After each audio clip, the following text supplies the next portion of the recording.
The practice of being seen is about understanding who you really are and daring to share your truth with the world. This is a conversation with and for seekers, creators, and holders of transformation. We believe that stories shape relationships, and relationships shape stories. This is Rebecca Wong, relationship therapist and founder of Connectfulness. And this is Marisa Gowdy, writer and storytelling coach for healers. And this is the practice of being seen. The information in this podcast is not a substitute for help from a licensed mental health professional. Today we're sitting down with Sharon Rosen. I'd like to tell you a little bit about her before we start. Sharon helps women embody peace and live comfortably in their own skin so they can show up in life and relationships with presence and grace that they dream of. Sharon's first book, Crazy World, Peaceful Heart, 6 Core Practices for Cultivating Joy and Resilience, is filled with simple, effective practices and inspiration. At the end of our conversation, we'll tell you a little bit more about how to get in touch with Sharon. But welcome. Thank you so much for being here with us today. Thank you. I'm excited. We are too. Sharon, I know you talk a lot about filters and how to stay sane and awake in this chaotic, ever-changing world. Yeah. And we wanted just to go ahead and dive right into that with you. Okay. And in the process, ask you a little bit about your journey into how that became a topic that you woke up to. Well, that's a great question. It's a big question. It's huge. I think like so many people, I've been talking about so many of these things for a long time. We, for the most part, I think in general, and certainly with the increase in the internet and with the phones, we're all living in our phones all the time. So, even when I'm teaching mindfulness, I teach it in an embodied way because what I find is that we have become walking heads. We are bodies that are walking around and energetically cut off at the neck, and we're in our heads all the time. If you stub your toe, if you get sick, then you're like, oh yeah, I have a body. And even if you work out, you can be so in your head while you're working out. Yeah. So for me, the mindfulness and the filtering is a very physical activity. It's something I always think of it as, too bad we're not on video. I always think of it as, your thoughts are way up here, like my hands are over my head, and I'm literally like grabbing onto my consciousness and my being and sort of pulling it down and pulling it into my body and getting back into myself. In watching you do that, it was almost like seeing you hold onto a parachute. But that once it's kept letting you settle in more gracefully and slowly, and then pulling it into you and making that parachute part of who you really are. Oh, I love that. Yeah. That's so cool that you saw that, because that's how it feels. But I'm not the storyteller you are, so I don't know that I would have put it into those beautiful words. But yeah, that is how it feels. Yeah. Yeah. There's one tension in this that I couldn't help but picking up on, because I think we all live in this space too. I know you're doing a lot of Facebook Live presentations, and we're doing this podcast. We're all working at being seen in different ways. Yeah. And yet we have to be holding the tension of saying, but the noise. Are we becoming part of the noise? And I know that has silenced me a lot in the past. Right. And knowing that we need to use our voices and speak up right now. What have you been thinking about kind of holding both spaces in that both and place? Wow, that's a great question. Part of it is I want to be a place where if people see me and they decide to watch my video, that something about my presence and what I'm talking about helps bring them back into themselves in that way that we were just talking about. So I'm not looking at it as that I'm adding more noise, and I purposely keep them short. Personally, my own attention span has gotten shorter over the years with, flipping through Facebook and, sound bites and all that stuff. I know my attention span has gotten shorter, so I really try and keep them to like 4 or 5 minutes, and something that people can really kind of rest into. Digest is the word that comes up for me. Digest. Yeah. Take in, use, but also it's kind of the same thing with my website. I've always kept my websites visually very kind of calm and open because, whatever that thing is, there's 3 seconds before they click away. I don't know how long people are staying.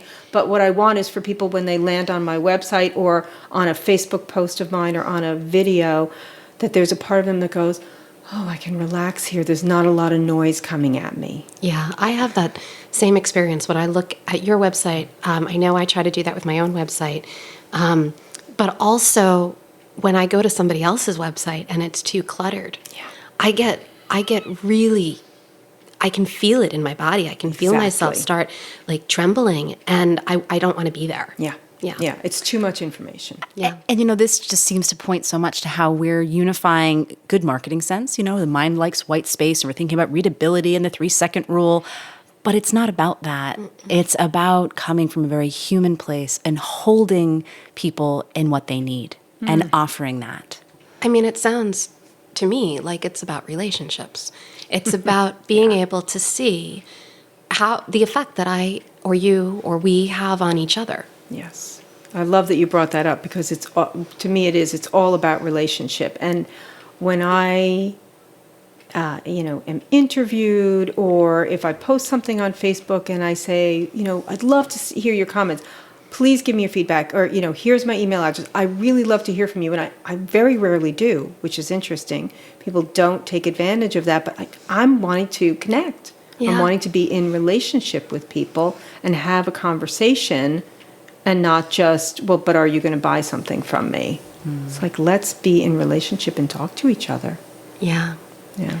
And I think that's when we have to remember this whole, we're talking a lot about our digital modalities, and they are so new, and we are not really ready for them. Even people who are young and have come up through them, whether I had a computer when I was 11 or not, it doesn't matter, because I think there's parts of our brain that still have not fully figured out how to engage in that space, because we weren't evolved to do that, right? Oh gosh, no, we are evolutionarily speaking, we're still looking out for the saber-toothed tiger. Exactly. We don't quite know what all this digital stuff is. It's not sinking in. But I wanted to come back real quick, Sharon, to the relationship stuff, because you recently posted a Facebook Live video where you talked about filtering and staying sane and staying awake. And it's because of that Facebook Live video that we reached out to you and asked you to be here with us today to be in discussion with us. Yeah. So I want to come back to that and point out that's the power of relationship. Even if you're not always getting those moments of contact on the actual post, because I don't know if I responded to the post, I might have liked it. But then we ended up being in discussion about it. Wow. And, invited you to come sit with us today. It means a lot to me. Yeah. And so the filtering and the staying sane, somebody that I've been being mentored by recently really brought to the foreground that what people aren't realizing, because there is still this explosion on the internet, that we're really moving past, or maybe are already past, this age of information. Like, we don't need more information. There's plenty of information out there, and it's all at our fingertips. That now we're more in an age of integration. Yes. And that for me is that, also that embodied piece. So that's part of staying sane for me is, it all sounds so simple when you say it or when you read it. It's like, in my book, I talk about the basics, and it's, breathing, and it's, drinking water, like, if we actually did the basics of what it takes to stay well, we'd be in great shape. But we want to make everything, we're complexifiers, human beings, we are complexifiers.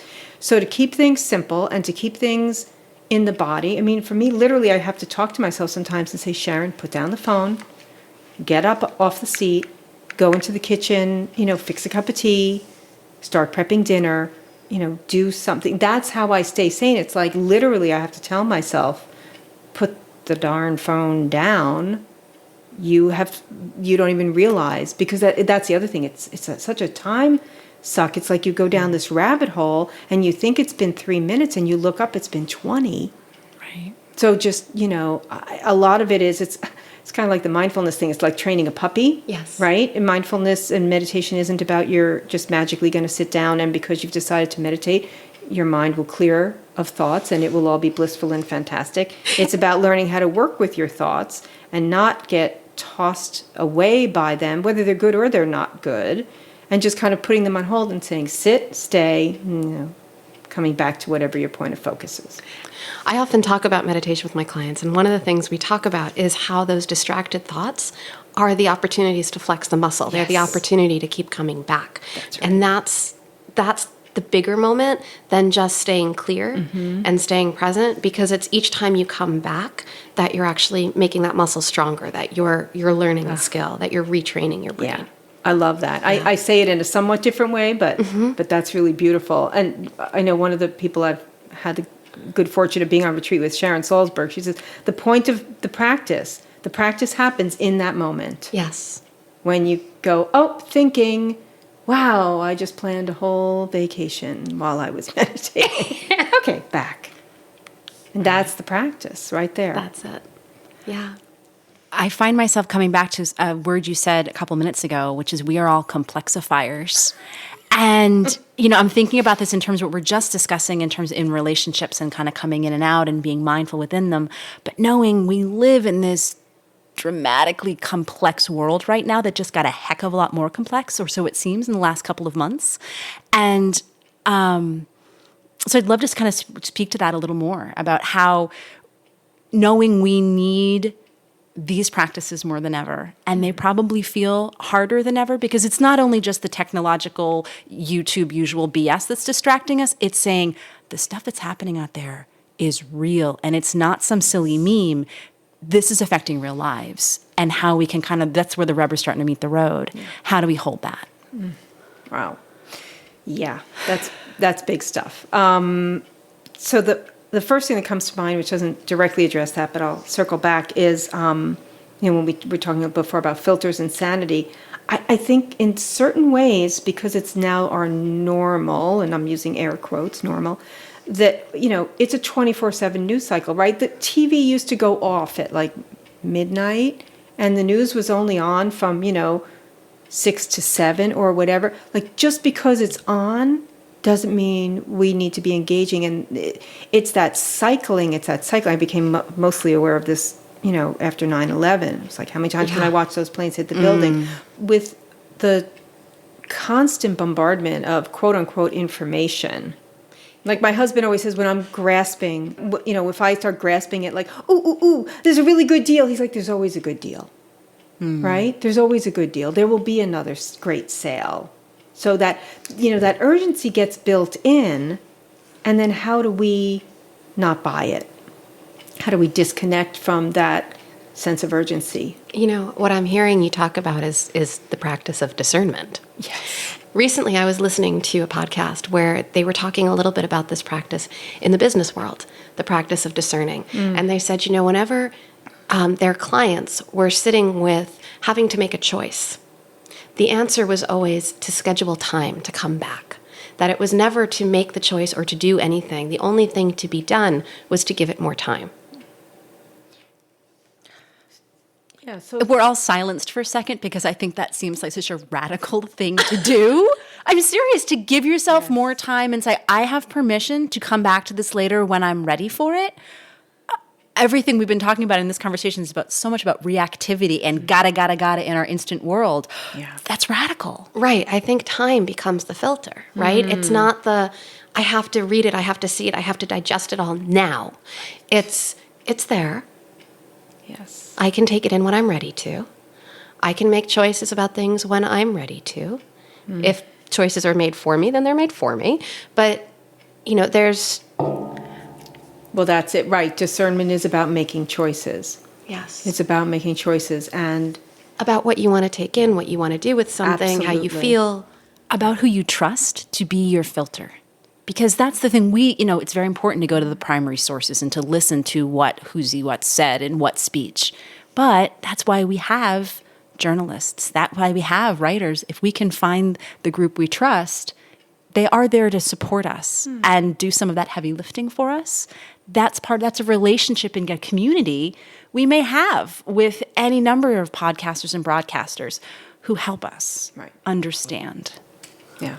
And you have to figure out who to trust. Because even some, very incredibly intelligent and well-meaning people that I know are, sharing stuff on Facebook that's coming from what I've now learned are some of those, maybe not necessarily fake news, but so left-leaning. And I do tend to lean left.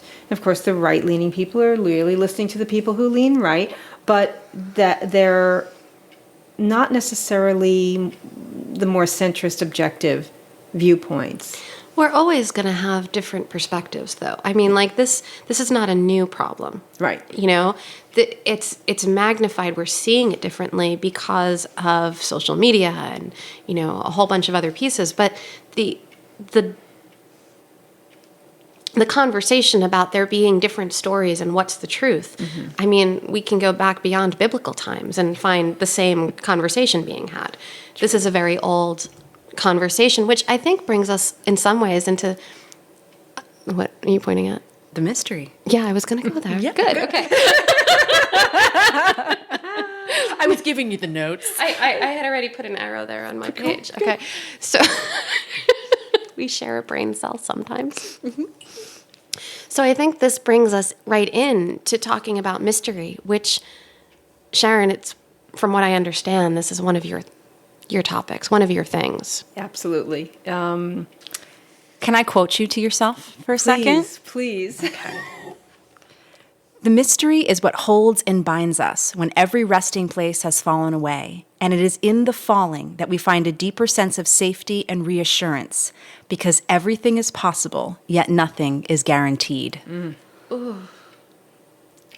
Wow. You wrote that, sister. I wrote that. That was pretty good. I know. I channel some good stuff sometimes. So, as you both know, one of my main ways of looking at the world and understanding life and relationships and God, and that's the word I use whatever word works for you, the unknowable, it comes from Kabbalah, which I've studied, relatively deeply on the grand scale of all that there is to know and study. And it's a path that really talks a lot about the mystery, about the fact that we can't really know. And that's something I've heard from, I guess it comes from Kabbalah, but I've heard it through several different people, that the greatest power actually comes from don't know mind. We want to figure things out. We want to have it all just, very linear and understandable. And there's so much of life that we just can't know and understand.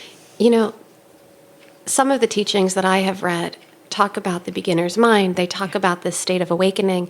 And so much of the common threads amongst different traditions or different ways of looking at this wisdom kind of what's out there is that it's in the unknown. When we can sit with that, when we can tolerate and sit with the discomfort of not knowing, that the awakening starts to happen. Right. Yeah. Can you talk more towards that from your perspective? Yeah. Well, my mind just goes in so many different directions. We'll follow you. The first thing I thought of was, I never felt like I really needed science to back up a lot of the things that I know and believe because I've had an experience of it.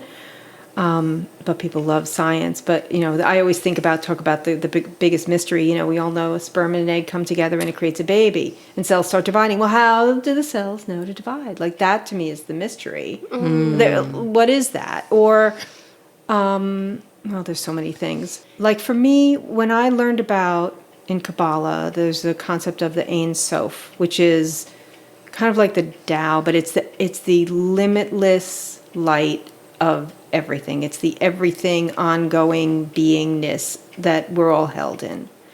And I actually found that to be something that was easier for me to relate to than the God of the Bible when I would try and read the prayers in English and smiting this one and, saying do this or you don't get to do, I didn't really relate to that, but I related to this larger container in which we just don't know, and not knowing is, for me, it's actually a place of comfort.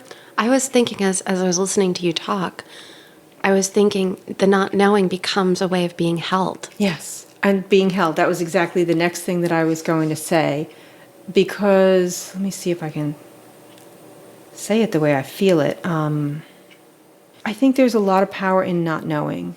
So I love to use, especially Zen teaching stories. And one of my favorites is the story about the farmer, right? So there's a farmer. I'll just very briefly tell the story. The farmer, and he's having a hard time taking care of his land. And so a horse comes onto his property, and wow, now he's got a horse. And the neighbors are like, wow, that's fabulous. And his response is, I don't know, good news, bad news. And then his son is on the horse, and he falls off the horse, and he breaks his leg, and the neighbors go, oh my God, what? Oh, that's awful. And the farmer says, I don't know, good news, bad news. And then the men are called off to war, and the son can't go because he broke his leg, and on like that. And I just love that story because we don't know. We don't know. And also, I think, especially in certain realms of people with a spiritual bent, and, there is a tendency to kind of jump to, well, it's all good, and learn the lessons, and, but to me, it's, talk about non-duality, it's everything. It's like, if you stub your toe, your first response is going to be, ow, crap, why did that, ow? And then maybe later you'll go, oh yeah, I've been meaning to move that table for a while, and now I guess that was my lesson. So rather than judging yourself for Yes. your clumsiness or for your reaction, because when we don't allow our own humanity, that's where the real problems come in, right? Yes. Yeah, I often talk about those painful moments, like stubbing your toe, or getting into a fight with your partner, being reminders to tune back in. It goes back to the mindfulness that you were talking about before. Exactly. It's all of the above. Yeah, so those are actually moments of awakening. It's so much about, people talk a lot about the shadow, but it's really about owning your humanity. Like you said, Marissa, we're not perfect, and we want to grow, and we want to know ourselves and become better people. But for me, part of becoming a better person is, and being more awake, is letting myself off the hook. I'm just so over beating myself up about stuff. And that's one of the things I really work and try and support my clients in doing less of for themselves, because we are never harder on anybody than we are on ourselves. And who needs compassion more or as much? Which is why traditionally, not always, but in some traditions, you start the loving kindness meditation practice by giving yourself compassion. Because if you're not giving it to yourself, Right. then who is? Right. And if you're looking for it outside all the time, and then there's the opposite. You work a lot with couples. I always heard, relationships are hard work, and I was mostly single until I was in my 40s. And then I met my husband, and it's like, okay, we're all grown up, more or less, and we're fairly self-aware. And then we start living with this other person. And of course, I just want to blame everything on him. Like, what a wonderful foil. And then I had to learn so much about myself and all the places that I wasn't healed yet, and that I wasn't awake yet. Which brings me right You got in. that big smile on your face. I do. I'm curious about your process, your personal process of awakening. And as you're talking about, your husband and seeing these different parts of yourself and reflection and relationship, I'm wondering if that played into it. Like, what played into your process of waking up to the point that you are now? Wow.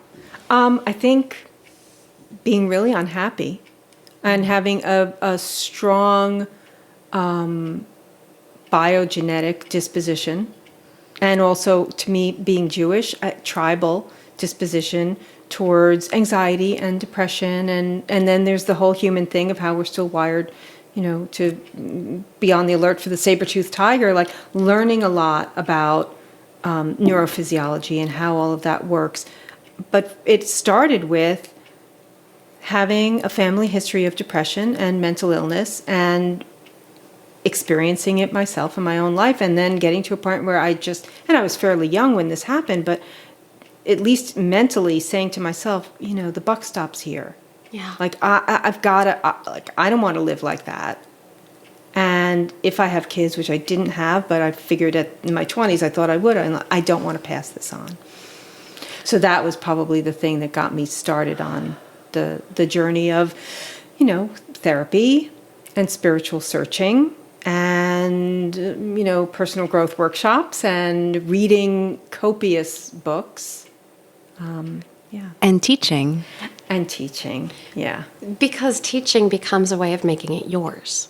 Right. And it also helps you to, so I have a phrase that came up many years ago in conversation with a friend where somebody was going through something, and, we kind of, that place that in a conversation where you kind of drop in. First it's all the blah, blah, blah, blah, blah, I can't believe this, blah, blah, blah, and you drop in and something comes out. And I said, see, we forget to remember that we know what we know. Oh, I love that. Like we have so much wisdom inside of us, natural wisdom as human beings. Say it again. We forget to remember that we know what we know. And so that's been a watchword. That's been a key phrase in my life. It was going to be, I thought it was going to be the title of my book, but I ended up calling it Crazy World, Peaceful Heart. But it's in there. I got it in there. And so that, we need to, you were talking about waking up and staying sane and all of that. We have to, and the mindfulness piece. So It's all connected. It's all connected. If we don't make the time for ourselves to be still and step away from the distractions and be quiet inside of ourselves and not believe every thought we think. Which I think is really important, because sometimes those distractions are not external. Yes. Oh right? my gosh. It's not just the stuff that's coming at us from all these different real or fake news sources, but it's the stuff that's in our head. Right. It's that monkey mind, it's that hamster wheel, it's that, oh my God, isn't there an off button? No, there's no off button. Now what? So we have to become the off button by integrating certain practices and mindset shifts into our lives. Yeah.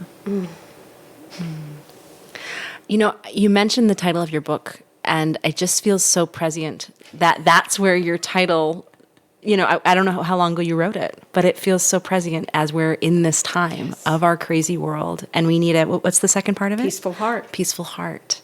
Yeah. Can you bring us into the heart a little bit? We've been talking a lot about mindfulness, and I just love to kind of, as we conclude here, how can we hold our hearts in all this?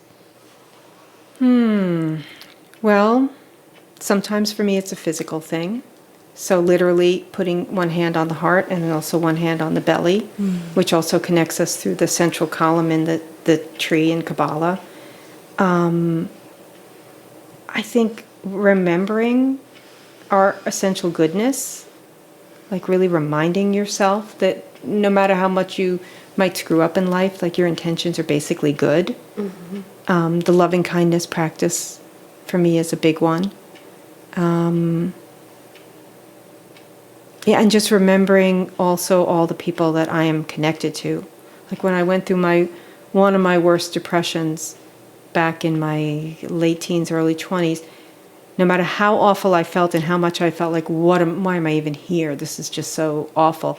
I would think about all the people that loved me, and I would think about all the people that I loved. And even when I was going through that horrible depression, I made new friends. Yeah.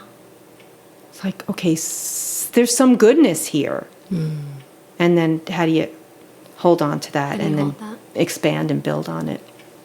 Yeah. I'm wondering if, the teacher side of you could come out for a minute, and if you could maybe lead us and our listeners through a brief little meditation, maybe a loving kindness one, or something that, something small that we could just take with us to hold on to. Oh, I would love that. Thank you. Yeah, so the basic loving kindness practice, there are so many ways to do it, but it's a repetition of 4 lines, and the ones I like to use are fairly simple. So you just say quietly to yourself, may I be safe.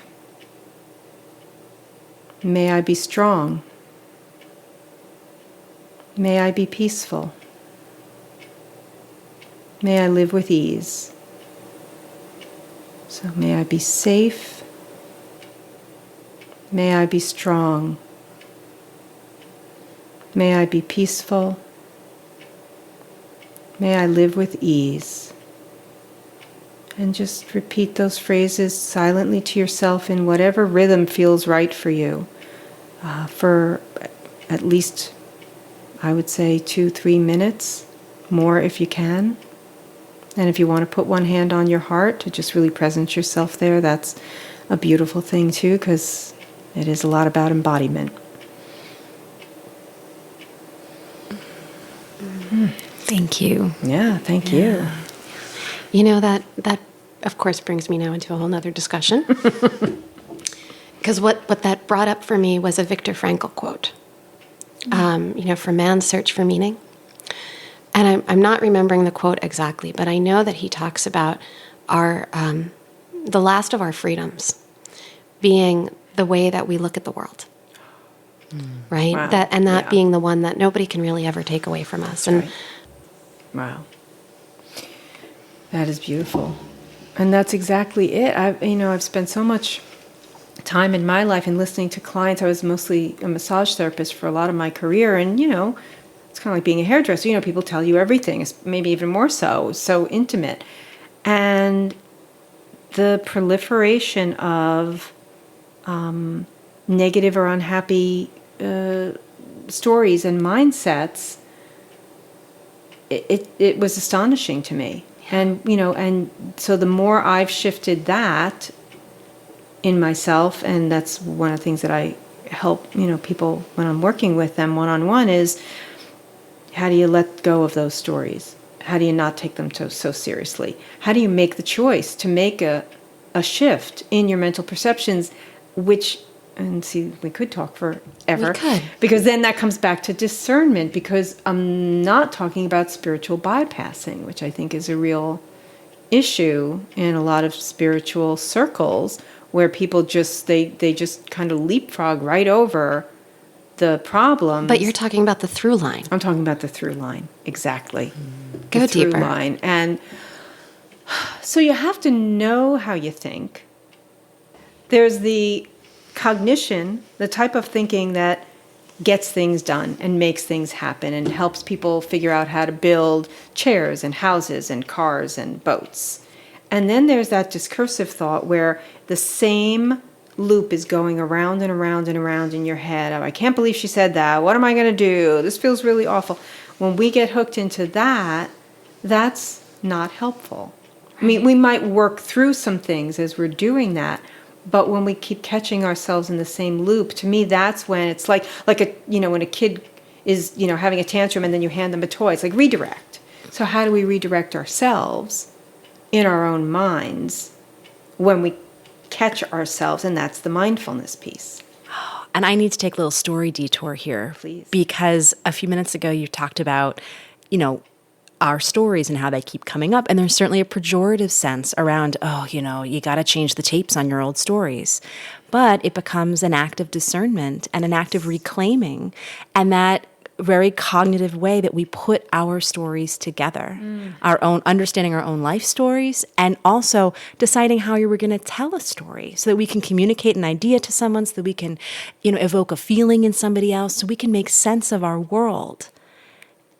I just feel like that interplay is very much alive in this work, because I know for me, I've struggled with mindfulness and that feeling like I'm supposed to go empty my brain. How can I? I'm a storyteller. I need this stuff. That's right. But I love you that you opened up a window to let us see this in a different way. Yeah, and there are a lot of different, I was just even thinking this morning, as I was meditating, I was thinking about writing a post or talking about something that sitting quietly is not the only way to meditate. Because what is meditation? It's focused awareness. Where are you focusing your awareness? And it's about harnessing your awareness. So that's so important. And also, people talk about the power of now and be in the now. But what about the deliciousness of beautiful memories or the excitement of planning that trip? Because part of the fun of the trip is the planning and the exploration and the thinking about what it's going to be like. So it's, again, it's like all of the above. Yeah. I heard a TED Talk, I think it was, a while back, where it was this brilliant scientist type guy who was talking about the bogusness of the power of now, because he was basically saying, like, there's never a now. By the time you get to realizing that you're in it, it's behind you. That's St. Augustine. Is that who that is? Well, not in the TED Talk. Oh, okay. I don't know who it was, but He would be from the grave in 1,500 years ago. But that whole concept of our awareness is always doing those loops forward and backward. And as soon as you're saying, I'm in the now, well, no, you're not. That's right. And that lets us off the hook in a whole other way. Yeah. And allows our humanity to say, it doesn't work that way. Right. Because as soon as you're aware of your breath, you're on to the next breath. That's right. There is no perfect state. I know Jack Kornfield has said this. I'm sure a lot of people have said this. But, when you start to really think that you're enlightened, go home to your family. I think it was Ram Dass who Was said it Ram something Dass like who that. said- Yeah. Yeah. Yeah. And I wrote in my book, just when I think I'm really got my act together, call my mother. Yeah. Yeah. Who I loved, and we had a fabulous relationship. But, oh, my goodness, she was my mother. Mothers can trigger us like nothing else. The family is the first container. Yes. Yes. So isn't that just an amazing paradox right there? Yeah. That we're at once going there for nurturance and support, and we need to be held, but, oh, don't hold me that way. Right. And that it's an invitation to move into all the, talking about, pain as awakening, the stubbed toe. The family is the stubbed toe. Big time. Yeah. That's beautiful. It's a great reminder, too, of just how to sit with the very things that trigger us and give them the attention or attunement that they need. Because everything is spiritual in that sense, that we're allowed to take our angst about current events, about whether or not we've gotten to go on a vacation anytime recently, and make that part of our process and honor that, to say, this is happening to me. How can I bring it to the meditation cushion? How can I bring it to prayer? How can I bring it to conscious awareness and not just try to turn it into like, oh no, should be thinking higher thoughts right now. How do I make it real so it works? Yeah. I mean, now you got me wanting to go in a different direction. Where do you want to go? Well, not a different direction, but about keeping it real. One of the things that I love about Judaism, and not that I'm the most devout Jew and I don't know all the prayers, but I know this. There's actually, it is an embodied religion. There's actually a blessing that you say for having a really good crap in the morning. Yes. Because thank you, Creator, who gives us orifices that know when to open and when to close. Isn't that a beautiful thing? Oh, I love it. I had such religion envy when I heard about that for the first time. I'm like, God, I'm a Catholic kid. We got blood and wine, but that's not my experience in the same way that morning routine might be. I'm so curious why I never learned about that in Hebrew school. Yeah. That would have connected with me. Right. We didn't learn about a lot of the good stuff in Hebrew school. And I think that's why so many, Jews have gone to the ashrams and the zendos.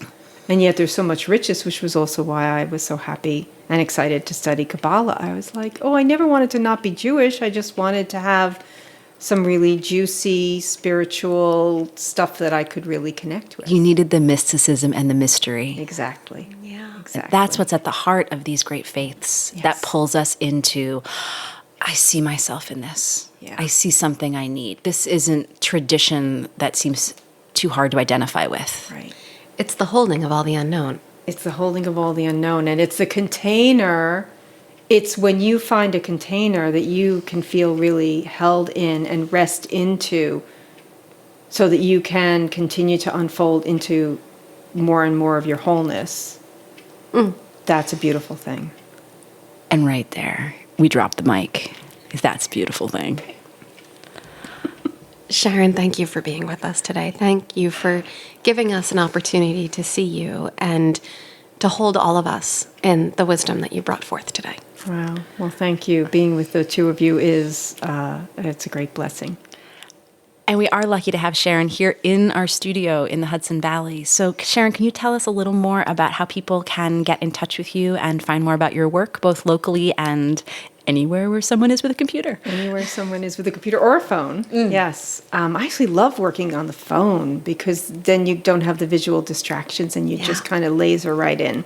It's like a podcast versus a video. Exactly. Intimacy of audio. Exactly. Yeah, it is. It's that auditory connection. But so my business is Heart of Self-Care. And so my web address is heartofselfcare.com. No dashes or dots, just like one long word, Heart of Self-Care. I do have a free gift for people who sign up to get my, at the moment, fairly intermittent newsletter, usually twice a month. And it's a 10-minute audio meditation. I call 10 minutes to your calm center. And I do a newsletter, and I have my book, Crazy World, Peaceful Heart. And I work with people in person in New Paltz. I do body work, energy healing, but I also work with people long distance anywhere doing the Kabbalistic healing work, which is so beautiful. And you don't have to know anything. And you don't have to know anything about Kabbalah. The work sort of speaks for itself, and it's really just a way to, again, blossom into greater and greater levels of wholeness and feel more at ease in yourself and in your relationships.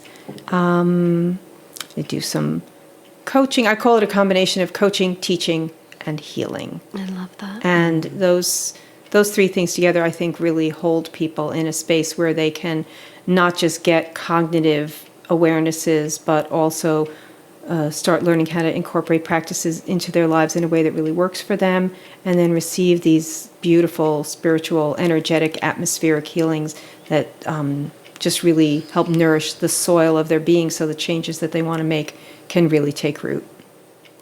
Well, this conversation with you has really shown us that very energy and power. So thank you so much, Sharon. Thank you. And we'll include your website in our show notes. Excellent. So for more great content, check out thepracticeofbeingseen.com and spread the word by subscribing, rating, and reviewing the podcast. Music written and performed by Christopher Farris and produced at Kidney Stone Studio.